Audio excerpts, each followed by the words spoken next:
So today I'd like to talk a little bit about self-sabotage. Oftentimes, us as humans, we need a real good kick in the arse before we change our ways and our destructive behaviours. Behaviours, new word for me, behaviours. And it's almost like life will keep attracting new situations so that you get an opportunity to learn. But we tend not to, right? We tend to keep making the same mistakes over and over and over again. Today, I'm going to talk about this. So, watch this video.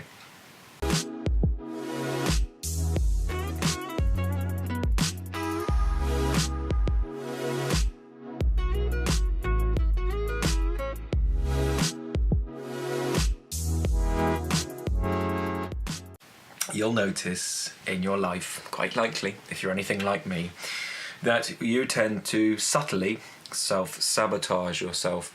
And it's not even like it's done consciously. But, for example, when I was starting to teach yoga, I used to drink alcohol the night before sometimes. I never planned to do it. I never consciously did that, but there was almost like, especially when I was starting to teach, just when I'm starting to teach yoga, I was very nervous about teaching. Obviously, you really have to put your heart on the line and teach something that's a little bit different. And at the start, I wasn't very comfortable with that, and I'd self-sabotage myself somehow unconsciously by the night before drinking. Now, usually, you forget the implications of what you're doing. I used to drink and then halfway through the bottle of wine, let's say, I'd remember that I had a class the next day. So it wasn't like intentionally I was self-sabotaging, yet we do it. And you'll notice this in your life perhaps, not necessarily with alcohol, but whatever it is for you that you do. Perhaps you self-sabotage relationships because you've been hurt before or you're scared to be hurt, so you close your heart and push the other people away. Also guilty of doing that. But please bear in mind, this is our ego's mechanism, a subconscious mechanism that comes in from beliefs. If you believe you're not good enough, you'll attract situations to yourselves, even if it's you doing it, to externally reflect to you that you're not good enough. For example, if you believe you're not worthy of manifesting abundance in your life, you have to be really honest with yourself and have a look. But if you believe somehow that you're not worthy of manifesting abundance, you'll likely attract a really cool opportunity in your life to then go and create that abundance for yourself. And you may well get too nervous and not go because you're scared of failing, self-sabotage. Or you might unconsciously find a way to escape the nervousness through drinking or through whatever the act is that you do. I'm just saying drinking because that is mine. And again, it's self-sabotage, but it's unconscious, right? We don't realise that we're doing it only until the next day. We come in with a bit of a hangover, not our best selves, and we don't get the job or we don't get whatever it is. We've self-sabotaged.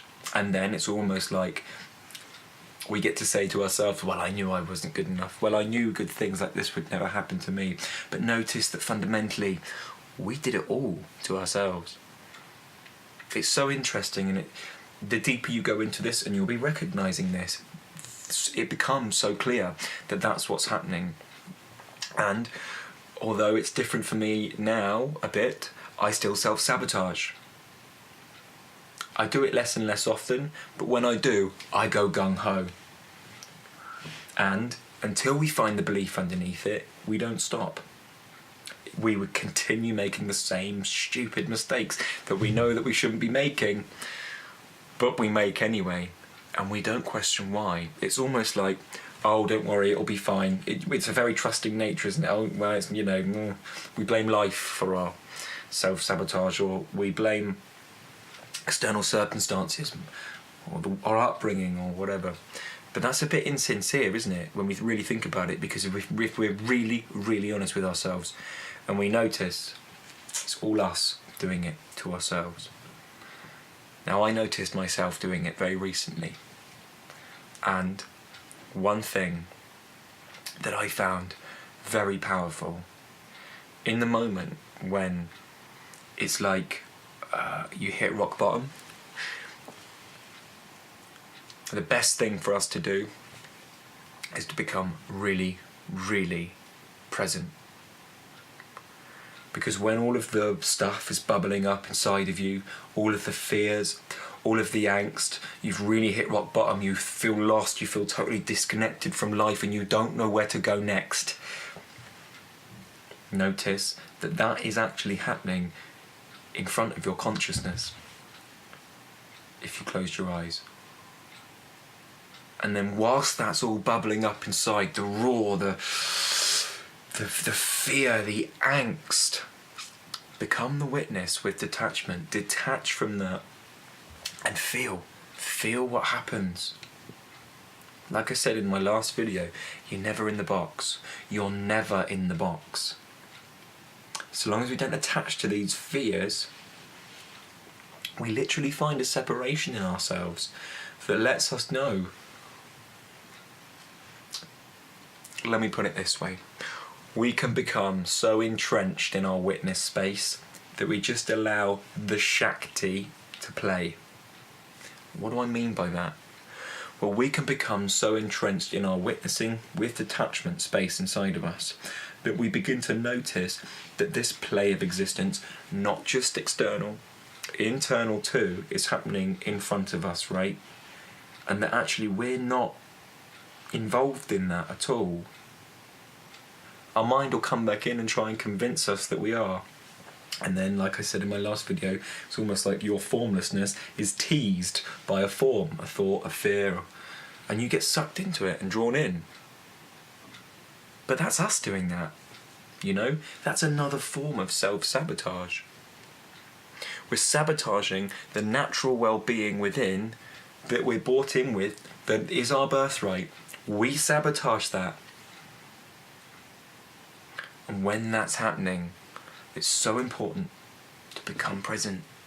We can watch the self-sabotaging one, if we can speak like this, and we don't have to detach. Self-sabotage can come up, and then it's up to you whether you go with it or not. Well-being is our natural state. We choose to leave it and become form. Does this make sense? If it doesn't, let me know down below. And if it does, let me know down below. Because it's right for me, it's my experience. That's probably why it sounds real and true. Because it is for me.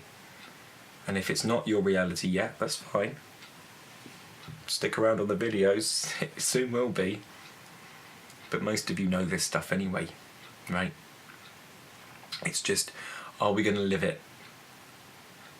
Or are we just going to think about doing it? Oh yeah, that sounds right, and then never do it in our lives. Because to really make change, we have to physically change, you know? We have to physically live that life that we say we think we're living. And if we don't actually live it, we notice our lives sliding down a hill of craziness until we take responsibility and really do the things that we say we know we do. When we know it, it becomes your behaviour. When you don't know it and you just intellectually know it, it isn't your behaviour, and that's when you'll notice your life beginning to crumble. And I'm not saying this as a judgment, I'm saying it because I know it in my life.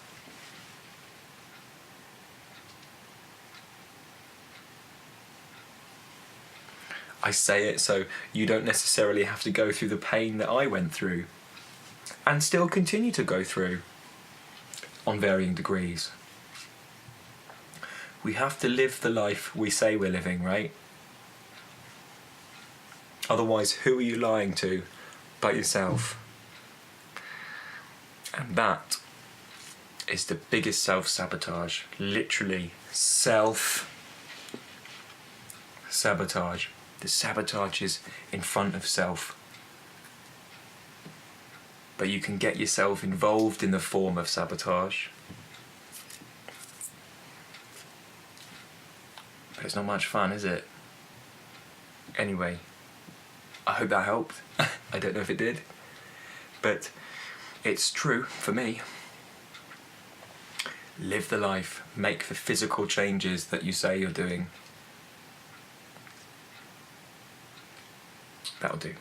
Of course, if you wish, down below there's a free guided meditation / breathing practice. It will awaken the Shakti, or the energy, or the feeling of bliss within. Give it a go. If you enjoy it, let me know. If you don't, let me know. And of course, down below you can sign up to be a part of our exclusive community for awakening souls. And that'll do for me. Thanks for watching and have a good evening.